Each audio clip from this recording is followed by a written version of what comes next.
kijinsia zilizoripotiwa kupitia vituo vya kutolea huduma za afya zilikuwa 2344. Kati ya hizo wanawake 1955 na wanaume 386. Kesi hizi zimeshughulikiwa kulingana na mahitaji kwa kushirikiana na wataalamu wa afya, jeshi la polisi, mahakama na wadau mbalimbali wa maendeleo. Ndugu wananchi, sambamba na hilo, zipo kesi za mimba za utotoni kwa watoto wenye umri wa miaka 10 hadi 14. Jumla ya watoto 93 walipata mimba na watoto wenye umri wa miaka 15 hadi 19, jumla ya watoto 7747 walipata mimba. Taarifa hizi zinaashiria uwepo wa watoto wengi wa kike kukatisha masomo yao kwa sababu ya kupata ujauzito katika umri wa kwenda shule. Hivyo, nichukue nafasi hii kuwaomba wazazi pamoja na walezi wote kushirikiana ili kuhakikisha watoto wetu wanakuwa salama. Wanawake oye! Serikali ya awamu ya 6 imeendelea kuwezesha wanawake, vijana na watu wenye ulemavu kwa kutenga 10% ya mapato ya ndani ili kuhakikisha wanawake wananufaika na mikopo. Kwa mwaka 2025, mkoa ulipanga kutoa mkopo wa kiasi cha shilingi bilioni 5,396,562,424 kwa vikundi vya wanawake, vijana na watu wenye ulemavu. Hadi sasa mkoa umeweza kutoa mkopo kiasi cha shilingi bilioni 3,448,510 kwa jumla ya vikundi 692 vyenye wanufaika 3,460.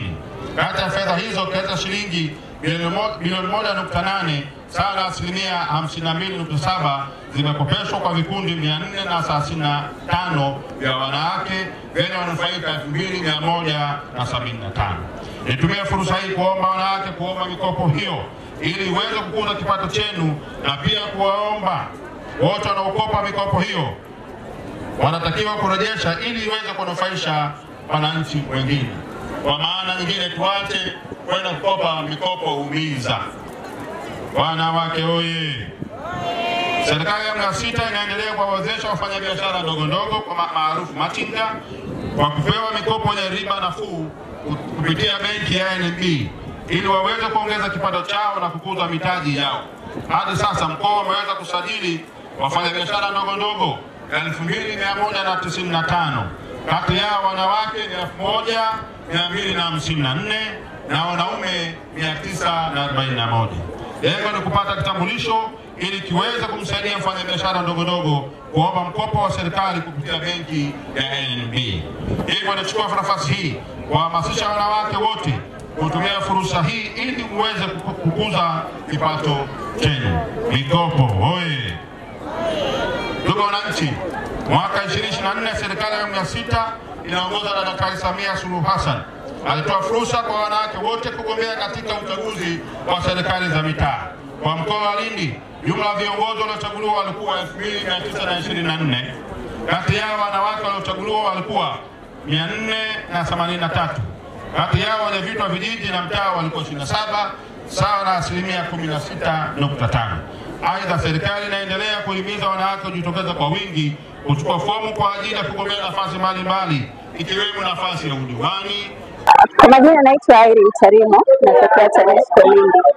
Katika siku hii ya tarehe 8 ambayo tunaadhimisha siku ya wanawake duniani, tuko hapa pia katika kuendelea kuhamasisha wananchi katika kuendelea nishati safi, ambayo ni kampeni ya mama ambayo tunaendelea kuhamasisha wananchi kuendelea kutumia huduma ya nishati safi ambayo inaokoa gharama, ni salama na pia inatunza mazingira yetu na ni bei nafuu kuliko kutumia nishati zingine ambazo zinaharibu wakati mwingine hali ya hewa, zinachukua muda, ni gharama zaidi kuliko umeme.